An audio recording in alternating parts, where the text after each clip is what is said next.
Media మిత్రులందరికీ నమస్తే. తెలంగాణ రాష్ట్రం లోపల రాష్ట్ర ఏర్పాటు జరిగిన తర్వాత మొట్టమొదటి గ్రూప్ 1 నోటిఫికేషన్ వచ్చింది ఒక 11 సంవత్సరాల తర్వాత. అంటే 2011లో వచ్చినటువంటి నోటిఫికేషన్ తర్వాత మళ్ళీ నోటిఫికేషన్ మన రాష్ట్రంలో రాలేదు. 2022 లోపల నోటిఫికేషన్ వచ్చింది.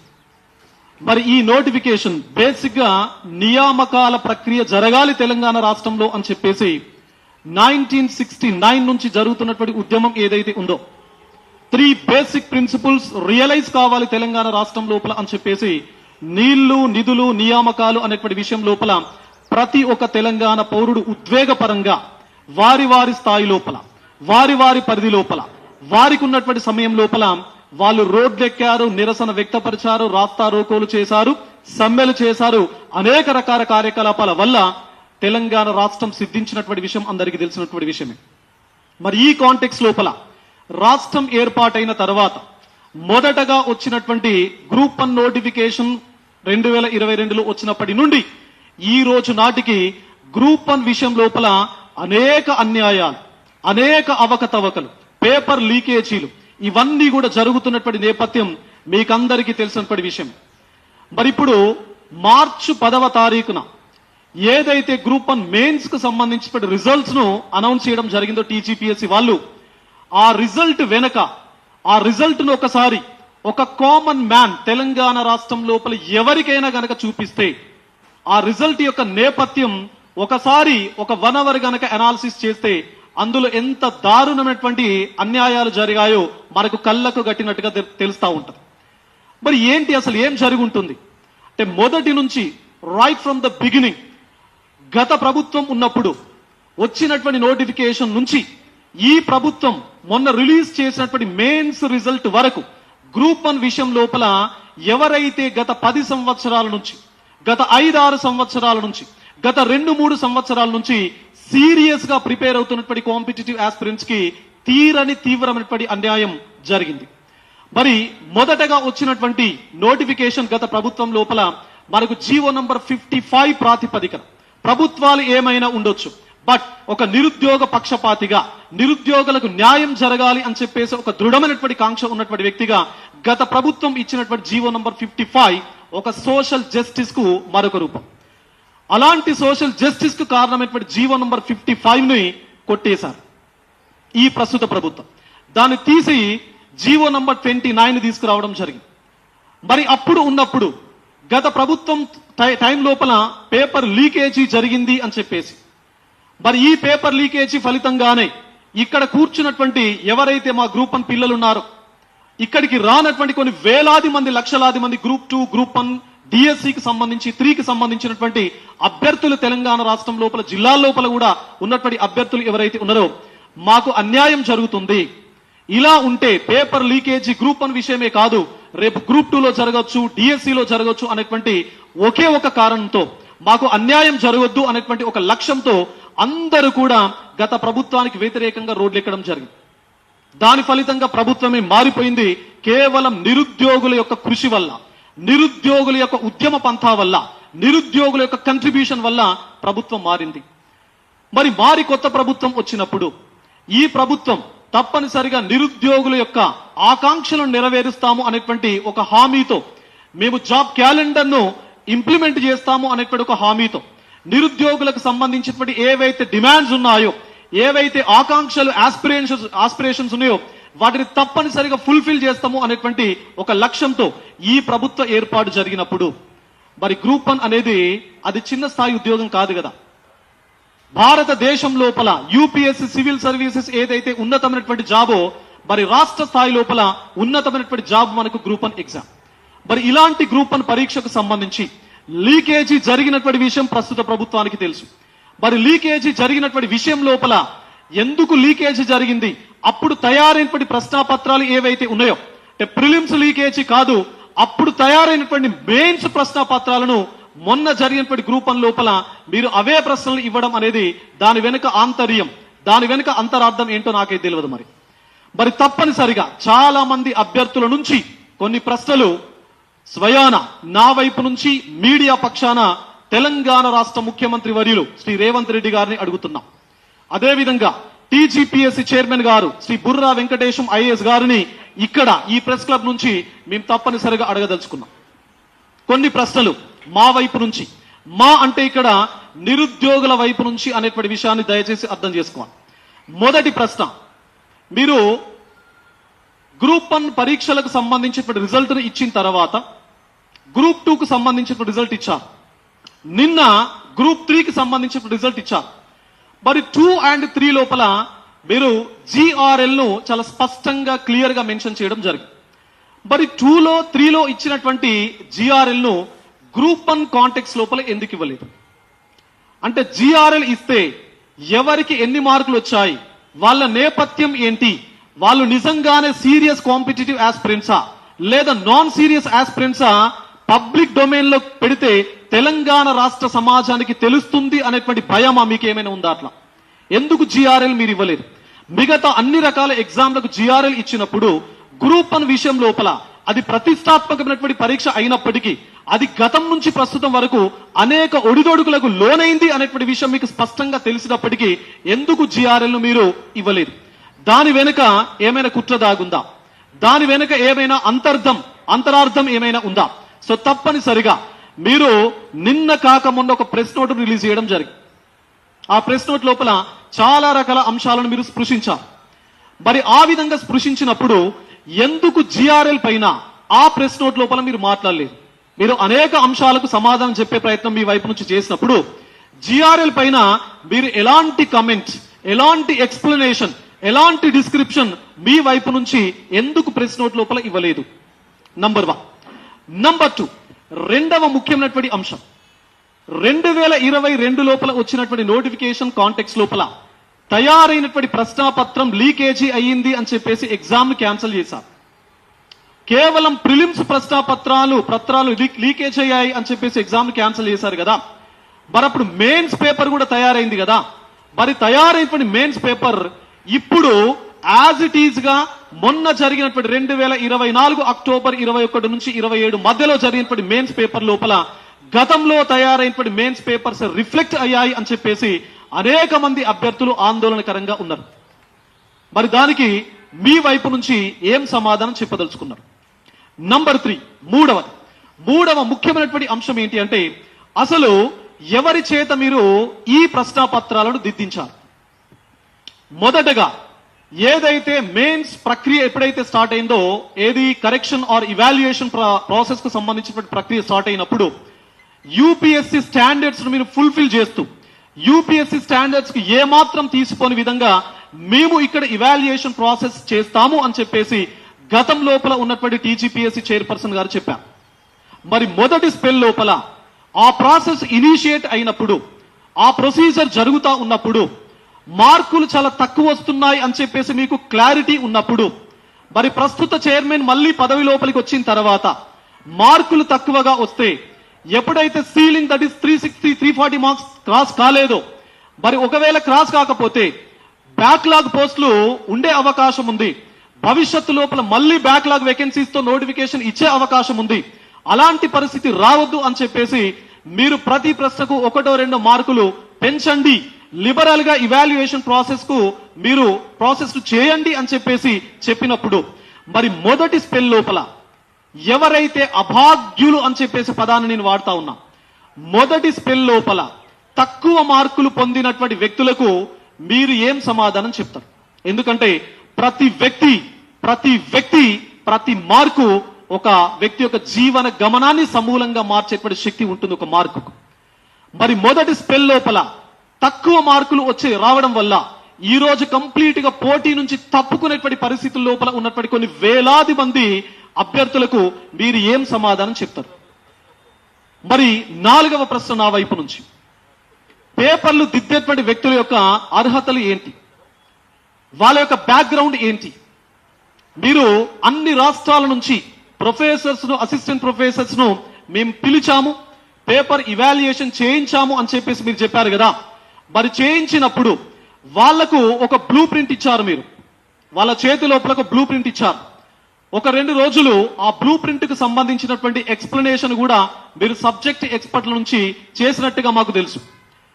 మరి ఈ బ్లూ ప్రింట్ వాస్తవానికి బ్లూ ప్రింట్ లో ఎంత మేరకు శాస్త్రీయత ఉన్నది? ఆ బ్లూ ప్రింట్ ప్రకారం గనక దిద్దితే మరి ఒక వ్యక్తి యొక్క ఎక్స్ప్రెషన్, ఒక వ్యక్తి యొక్క అనలైటికల్ వ్యూ ఆ బ్లూ ప్రింట్ ప్రకారం పరీక్షా పేపర్ లోపల నిజంగానే రిఫ్లెక్ట్ అవుతుందా? నేను అడుగుతున్నాను. మీరు ఇచ్చినటువంటి బ్లూ ప్రింట్ లో ఒక ప్రశ్న, ఫర్ ఎగ్జాంపుల్ ఒక ప్రశ్న ఉంది, జాతీయ ఆదాయాన్ని నిర్వచించండి అని చెప్పేసి ఒక ప్రశ్న ఉంటుంది. జాతీయ ఆదాయాన్ని నిర్వచించండి అనేటువంటి ప్రశ్నకు 100 ఆన్సర్స్ రాయొచ్చు. జాతీయ ఆదాయం యొక్క నిర్వచనం పైన 100 మంది ఎకానమిస్టులు, 100 సంస్థలు, 100 మంది స్కాలర్స్ చాలా రకాల డెఫినేషన్స్ ఇచ్చారు.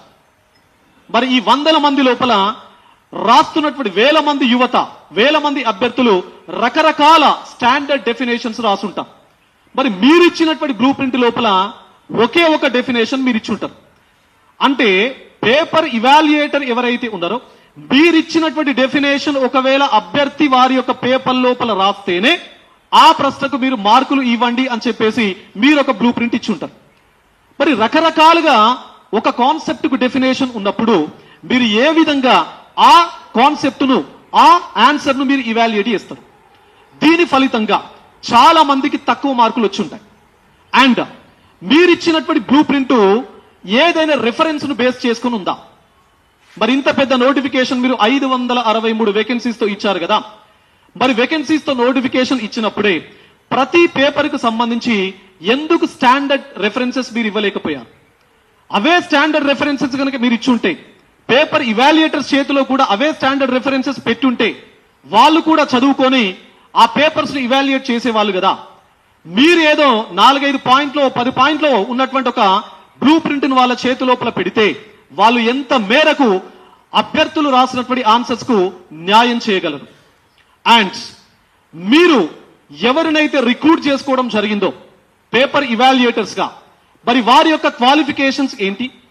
ఇక్కడ గ్రూప్ 1 లోపల ఉన్నటువంటి 6 పేపర్స్ యొక్క ఆ పేపర్స్ కు వీళ్ళ క్వాలిఫికేషన్స్ కి అసలు ఏమైనా రిలవెన్స్ ఉందా?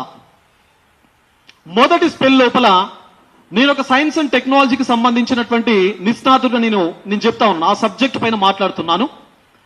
సైన్స్ అండ్ టెక్నాలజీ లోపల 2 సెగ్మెంట్స్ ఉన్నాయి. మొదటి సెగ్మెంట్ కాంటెంపరరీ ఇష్యూస్ ఉంటాయి. ఈ కాంటెంపరరీ ఇష్యూస్ లోపల అంతరిక్షానికి సంబంధించినటువంటి జ్ఞానం ఉంటుంది, రోబోటిక్స్ కు సంబంధించిన జ్ఞానం ఉంటుంది, నానో టెక్నాలజీకి సంబంధించినటువంటి జ్ఞానం ఉంటుంది, శాస్త్ర సాంకేతిక విధానాలు ఉంటాయి, డిజాస్టర్ మేనేజ్మెంట్ ఉంటుంది, అర్బనైజేషన్ కు సంబంధించినటువంటి జ్ఞానం ఉంటుంది, ఇన్ఫర్మేషన్ టెక్నాలజీకి సంబంధించినటువంటి అంశాలు ఉంటాయి.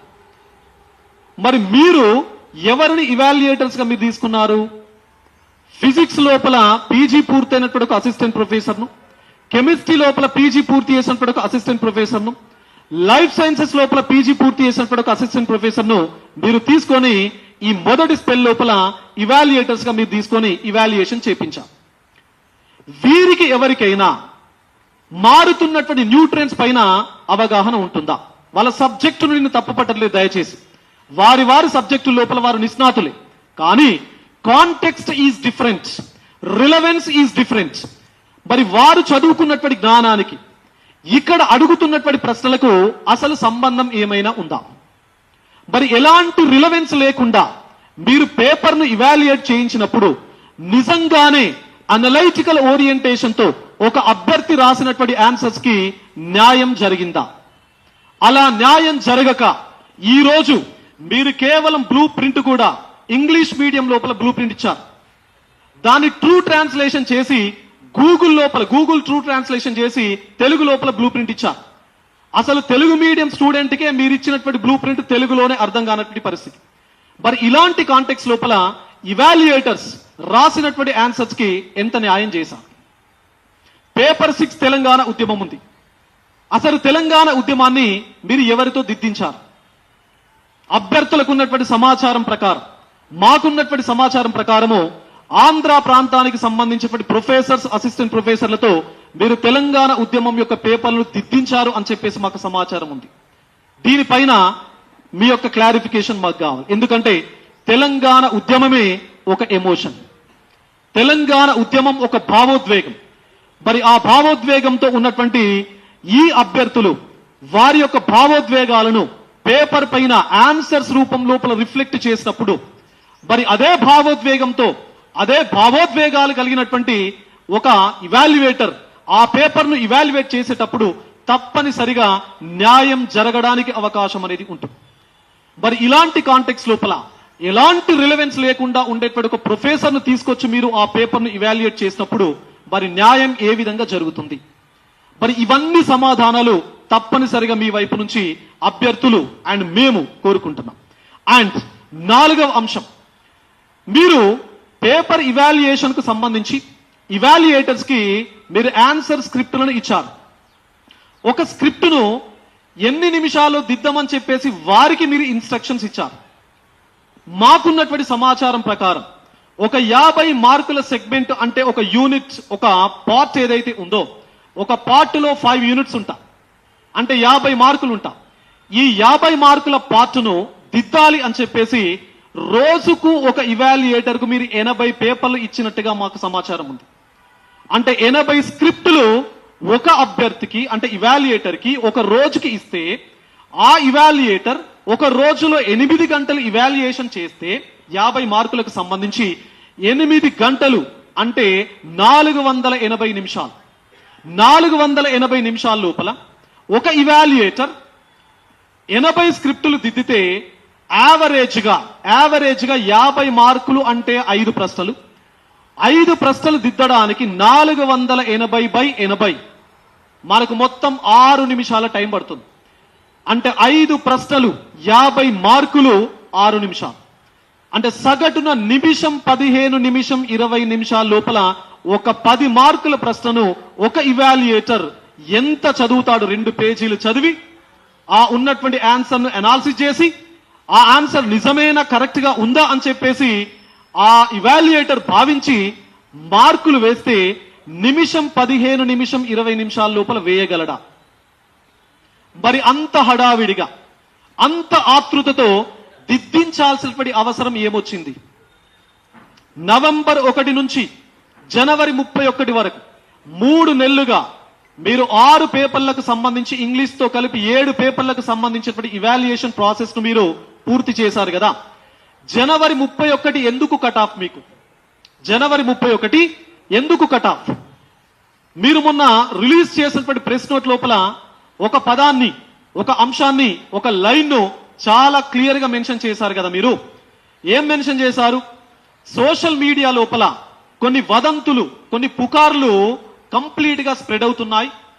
ఇవాల్యుయేషన్ అవకతవకలు జరిగాయి అని చెప్పేసి, కుట్రలు జరిగాయి అని చెప్పేసి మా పైన కొన్ని పుకార్లు వస్తున్నాయి, ఇవి నమ్మకండి అని ఒక ప్రెస్ నోట్ మీరు రిలీజ్ చేశారు కదా.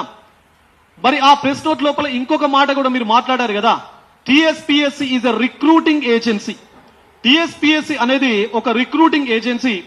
ఇది భవిష్యత్ తెలంగాణ సమాజం లోపల పబ్లిక్ సర్వీస్ చేయదలుచుకున్నటువంటి అత్యున్నత స్థాయి, అత్యున్నతమైనటువంటి హోదా ఉన్నటువంటి గ్రూప్ అని అధికారులను, మెరిటోరియస్ అధికారులను మేము రిక్రూట్ చేసేటువంటి ఏజెన్సీ అనేటువంటి ఒక పదాన్ని మీరు వాడారు కదా. మరి అంత పెద్ద పదాన్ని మీరు వాడినప్పుడు మెరిటోరియస్ స్టూడెంట్స్ ని, మెరిటోరియస్ క్యాండిడేట్స్ ని మీరు రిక్రూట్ చేస్తున్నాం అని చెప్పేసి మీరు భావించినప్పుడు ఎందుకు 3 నెలల సీలింగ్ అని చెప్పేసి నేను అడుగుతున్నా. 6 నెలలు పేపర్లు దిద్దితే మీకేమైనా అభ్యంతరమా? రాష్ట్ర ప్రభుత్వానికి ఏమైనా నష్టం జరుగుతుందా? లేదా మీకేమైనా టైం వేస్ట్ అవుతుందా? లేదా పరీక్ష రాసినటువంటి అభ్యర్థులు ఏమైనా డిమాండ్ చేశారా మిమ్మల్ని? మీరు 3 నెలలు మాత్రమే దిద్దండి, 3 నెలల లోపల మాత్రమే మాకు రిజల్ట్ ఇవ్వండి అని చెప్పేసి ఎవరైనా ఒక అభ్యర్థి మీకు ఏమైనా లెటర్ రాశారా? మీకు ఏమైనా రిప్రజెంటేషన్ ఇచ్చారా? లేదా రోడ్డు పైన కూర్చొని మాకు 3 నెలల లోపే మాకు రిజల్ట్ కావాలి అని చెప్పేసి మిమ్మల్ని ఎవరైనా అడిగారా? 11 సంవత్సరాల తర్వాత వచ్చినటువంటి నోటిఫికేషన్, 5-6 సంవత్సరాలు 10 సంవత్సరాల నుంచి చదువుతున్నటువంటి అభ్యర్థులు వేచి చూస్తున్నటువంటి నోటిఫికేషన్ మీరు 3 నెలలు కాకపోతే 6 నెలలు దిద్దండి. దిద్దడం వల్ల ఎవరికి నష్టం జరుగుతుంది? మీరు అంత ఆదరబాదరాగా, అంత హడావిడిగా, అంత ఆతృతగా ఒక టైం బౌండ్, ఒక టైం లిమిట్ పెట్టుకొని ఎందుకు రిజల్ట్ మీరు ఇచ్చారు? రిజల్ట్ ఇవ్వలేదు. అప్పుడు బట్ ఎందుకు ఆ 3 నెలలు మాత్రం ఎందుకు పెట్టుకున్నారు అంటే మార్చ్ 3rd వీక్ లో గ్రాడ్యుయేట్ ఎమ్మెల్సీ ఎన్నికలు, టీచర్ ఎమ్మెల్సీ ఎన్నికలు రాబోతున్నాయి. కాబట్టి జనవరి 31 వరకు పేపర్ ఇవాల్యుయేషన్ జరిపి ఫిబ్రవరి 1st or 2nd వీక్ లోపల రిజల్ట్ కనుక ఇస్తే గ్రూప్ 1, 2, 3 ఇస్తే గవర్నమెంట్ ఎలక్షన్స్ కి పోతుంది అని చెప్పేసి భావించి ఈ టైం 3 నెలలు పెట్టుకున్నారు మీరు. వాస్తవానికి 2019 ఎన్నికలు కరీంనగర్, మెదక్, నిజామాబాద్, ఆదిలాబాద్ గ్రాడ్యుయేట్ ఎమ్మెల్సీ ఎన్నికలు 2019లో మార్చి 3వ వారంలో జరిగాయి. ఫిబ్రవరి లాస్ట్ వీక్ లోపల నోటిఫికేషన్ వచ్చింది. అంటే ఫిబ్రవరి లాస్ట్ వీక్ లోపల నోటిఫికేషన్ ఈసారి కూడా వస్తుంది అని చెప్పేసి రాష్ట్ర ప్రభుత్వం భావించి, టీజీపీఎస్సీ భావించి జనవరి 31 వరకు కంప్లీట్ గా ఇవాల్యుయేషన్ పూర్తి చేయాలి. ఫిబ్రవరి 1st or 2nd వీక్ లోపల రిజల్ట్ ఇస్తే ప్రభుత్వం ఎన్నికలకు పోతుంది అని చెప్పేసి మీరు అప్రమత్తమై మీరు హడావిడి చేసి 3 నెలల లోపల హడావిడిగా క్వాలిఫికేషన్ లేనటువంటి ఏమాత్రం రిలవెంట్ కానటువంటి ప్రొఫెసర్స్, అసిస్టెంట్ ప్రొఫెసర్ల చేత మీరు పేపర్లు దిద్దించి ఈ రోజు కొన్ని లక్షలాది మంది, వేలాది మంది అభ్యర్థుల యొక్క ఉసురుకు మీరు కారణమయ్యారు. కానీ అన్ఫార్చునేట్లీ ఫిబ్రవరి లాస్ట్ వీక్ లోపల రావాల్సినటువంటి ఎలక్షన్ నోటిఫికేషన్ జనవరి 29 రోజు రావడంతో మీరు చేతులెత్తేసేటువంటి పరిస్థితి వచ్చింది. అంటే జనవరి 31 మీరు సీలింగ్ పెట్టుకున్నారు, జనవరి 29 రోజునే ఎలక్షన్ నోటిఫికేషన్ రావడం వల్ల మీరు ఎలక్షన్ కోడ్ అనేటువంటి పేరు చెప్పి మొన్న మార్చి 10వ తారీఖున మీరు రిజల్ట్ ను అనౌన్స్ చేయడం జరిగింది. అంటే వీటన్నింటికి తప్పనిసరిగా ఒక విశ్లేషణాత్మక రూపంలో, ఒక నిర్మాణాత్మకమైనటువంటి రీతి లోపల మీ వైపు నుంచి సమాధానాలు మీరు మొన్న ఏ విధంగానైతే ప్రెస్ నోటును రిలీజ్ చేశారో ఆ ప్రెస్ నోట్ లోపల మాకు అకౌంటబిలిటీ ఉన్నది, మాకు ట్రాన్స్పరెన్సీ ఉన్నది అని చెప్పేసి మీరు ప్రెస్ నోట్ రిలీజ్ చేశారు కదా. ఆ ప్రెస్ నోట్ లోపల టాప్ 100 లోపల BC, SC, ST, minorities and అదే విధంగా ఈడబ్ల్యూఎస్ కేటగిరీ లోపల ఎంతమంది యావరేజ్ సెలక్షన్ జరిగిందో మీరు ఇచ్చారు కదా. అదే విధంగా మీరు రిలీజ్ చేసినటువంటి ప్రెస్ నోట్ లోపల టాప్ మార్కులు ఏ పేపర్ లోపల హైయెస్ట్ మార్క్స్ ఎంత వచ్చాయి అని చెప్పేసి చెప్పారు కదా.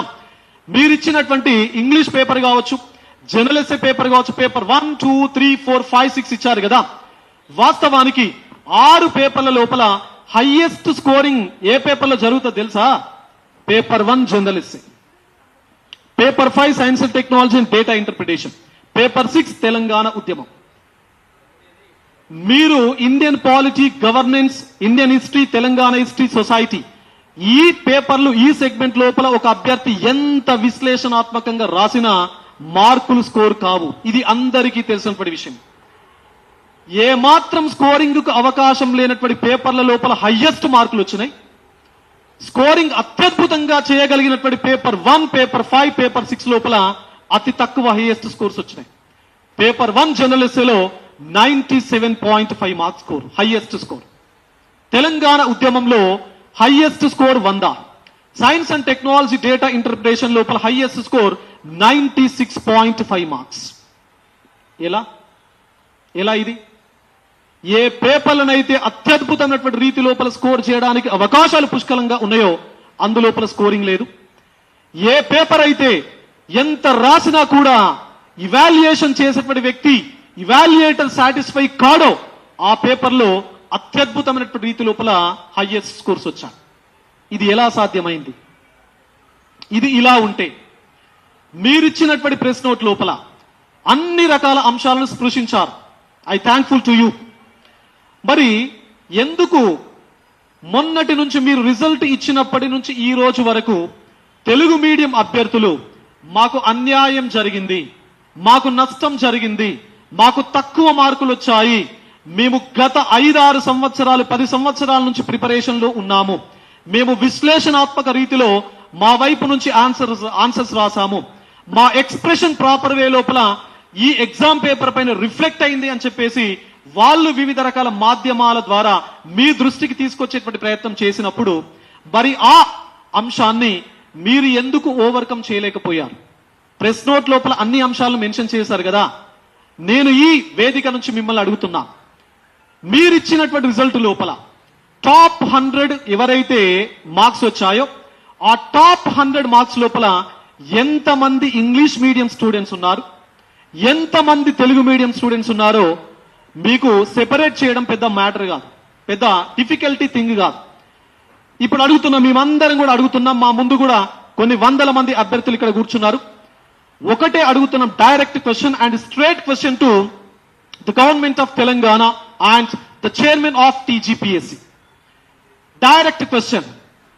ఈ రోజు సాయంత్రం వరకు 100నే మేము అడిగేది కూడా టాప్ 100 ఎవరైతే మొన్న మీరు రిజల్ట్ పెట్టినటువంటి గ్రూప్ 1 మెయిన్స్ సెలెక్టెడ్ క్యాండిడేట్స్ యొక్క లిస్ట్ ఏదైతే ఉందో అందులో టాప్ 100లో ఎంతమంది ఇంగ్లీష్ మీడియం స్టూడెంట్స్ ఉన్నారు, ఎంతమంది తెలుగు మీడియం స్టూడెంట్స్ ఉన్నారు.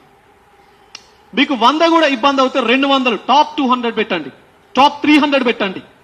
అందులో టాప్ 100లో మినిమం 15-20 మంది కూడా 10 మంది కూడా తెలుగు మీడియం స్టూడెంట్స్ వెళ్ళరు.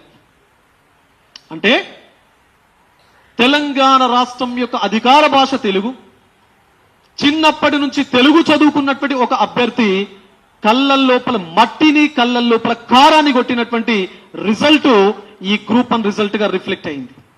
దీనికి మీరు ఏం సమాధానం చెప్తారు? టాప్ 100 లోపల 10% కూడా తెలుగు మీడియం వాళ్ళు ఉండొద్దా? అంటే ఉండాలని గ్యారంటీ ఉన్నదని నేను అనట్లేదు, బట్ తెలుగు మీడియం వాళ్ళకు విశ్లేషణ సామర్థ్యం లేదనా మీ అభిప్రాయం? తెలుగు మీడియం వాళ్ళకు ఎక్స్ప్రెషన్ లేదనా మీ అభిప్రాయం? Top 100 Telugu medium answer scripts తీయండి, top 100 English medium answer scripts మీరు తీయండి. మళ్ళీ ఒక ఎక్స్పర్ట్ కమిటీ చేత ఈ top 100 Telugu medium answer scripts, top 100 English medium answer scripts మీరు ఇవాల్యుయేట్ చేయించండి. అలా చేయిస్తే నిజంగానే తెలుగు మీడియం వాళ్ళకి విశ్లేషణ లేదా, నిజంగానే తెలుగు మీడియం వాళ్ళకు రైట్ వే లోపల వాళ్ళు ఎక్స్ప్రెస్ చేయట్లేదా కంటెంట్ ను మీకు తెలిసిపోతుంది కదా. ఎంత దారుణం, ఎంత దారుణం, ఇంత దారుణమా ఇవాల్యుయేషన్ ప్రాసెస్? ఇంత దారుణమా? అంటే భవిష్యత్తు లోపల ఎవరైతే గ్రూప్ 1 సర్వీస్ కొట్టాలి, మేము చదవాలి అనే కాన్ఫిడెన్స్ తో ఈ పోటీ పరీక్షలను చదవడానికి వచ్చేటువంటి వాళ్ళకి మీరు ఏం సంకేతాలు ఇస్తా ఉన్నారు? అంటే భవిష్యత్తు లోపల ఏ తెలుగు మీడియం స్టూడెంట్స్ గ్రూప్ 1 రాయొద్దాయిగా, వాళ్ళ ఉద్యోగాలు కొట్టద్దా? తెలంగాణ రాష్ట్రం లోపల పబ్లిక్ సర్వీస్ మేము అత్యున్నత స్థాయి లోపల చేయాలి అనేటువంటి ఆకాంక్ష ఎవరు బడుగు బలహీన వర్గాలకు సంబంధించి గ్రామీణ ప్రాంతాలకు సంబంధించినటువంటి పోటీ పరీక్షార్థులకు ఉండొద్దా? మరి మీరు ఇచ్చినటువంటి రిజల్ట్స్ కంప్లీట్ గా గొడ్డలి పెట్టు. ఒక గ్రామీణ ప్రాంతానికి సంబంధించినటువంటి తెలుగు మీడియం స్టూడెంట్ కు వారి యొక్క ఆకాంక్షలకు గొడ్డలు పెట్టి మీరు ఇచ్చినటువంటి రిజల్ట్ ఇది.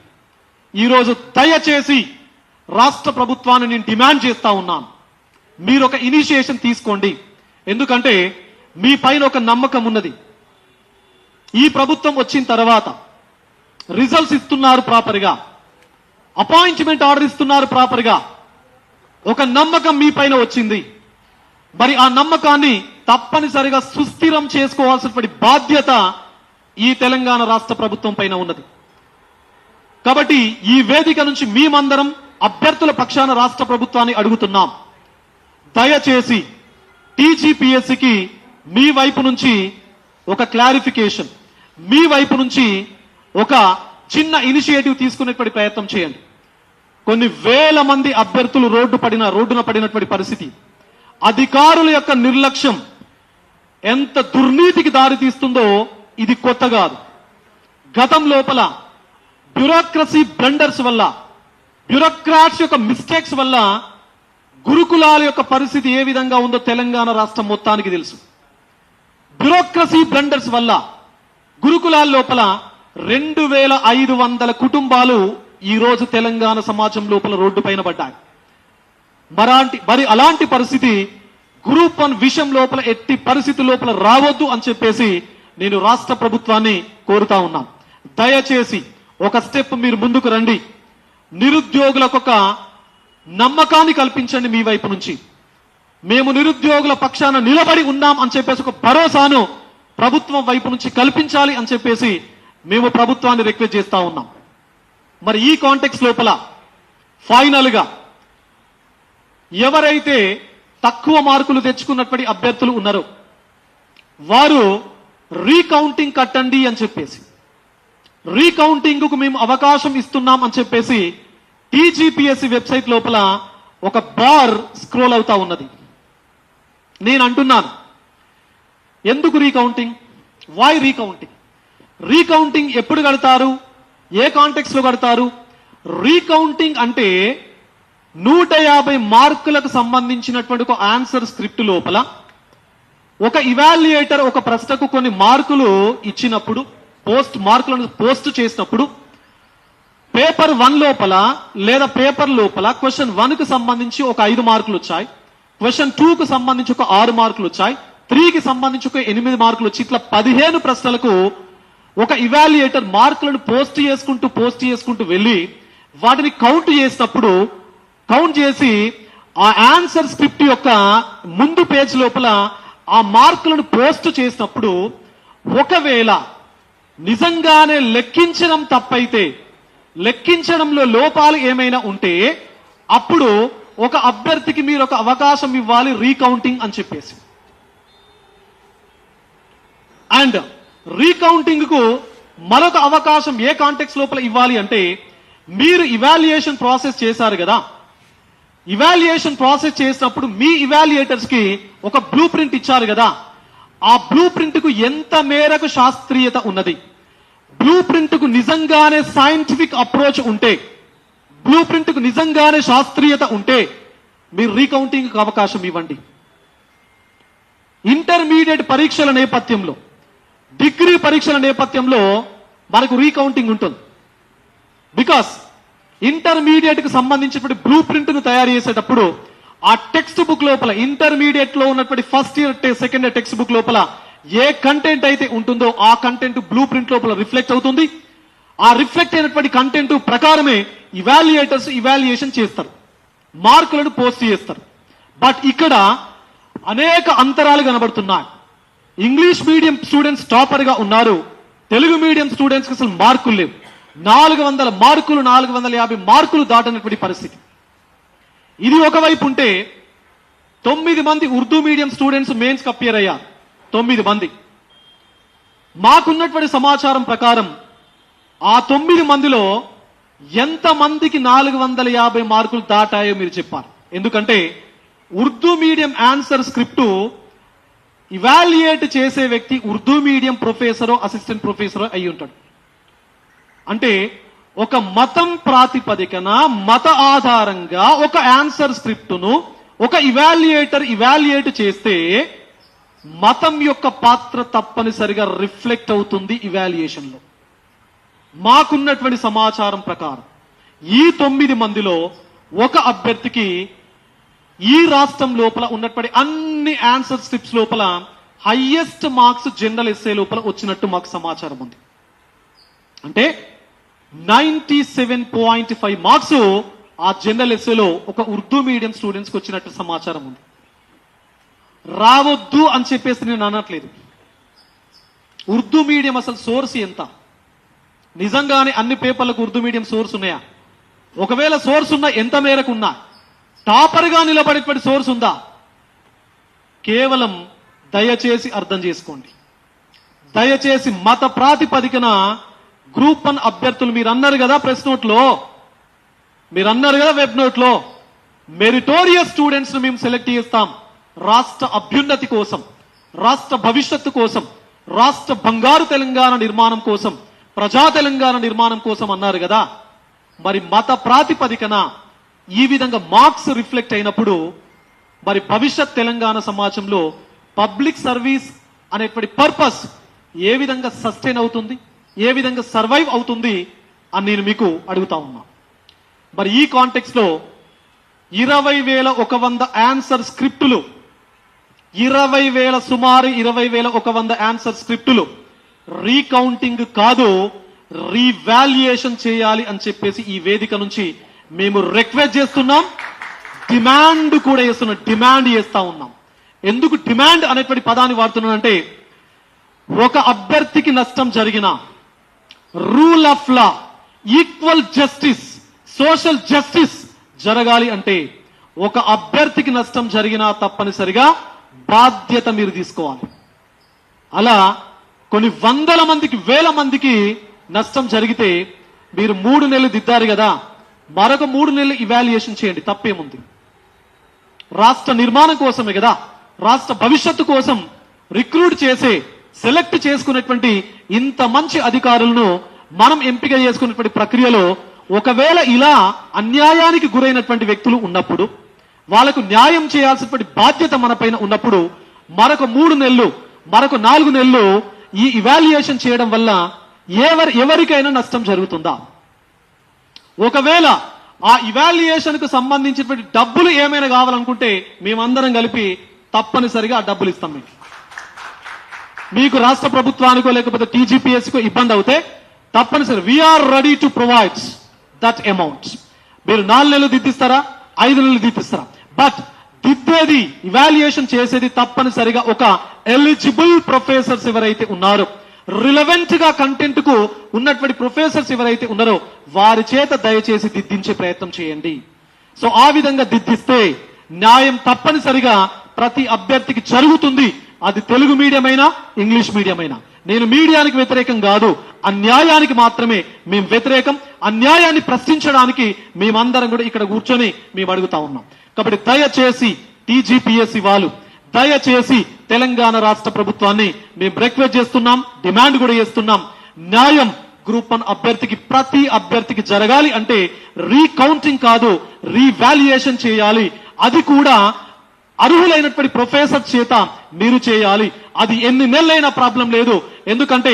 ఎందుకంటే ఎలక్షన్ కోడ్ కూడా అయిపోయింది. మీరు అనుకున్నటువంటి ఏదైతే టార్గెట్ ఉందో అది కూడా నెరవేరింది. కాబట్టి ఇప్పుడు టార్గెట్లు ఏం లేవు.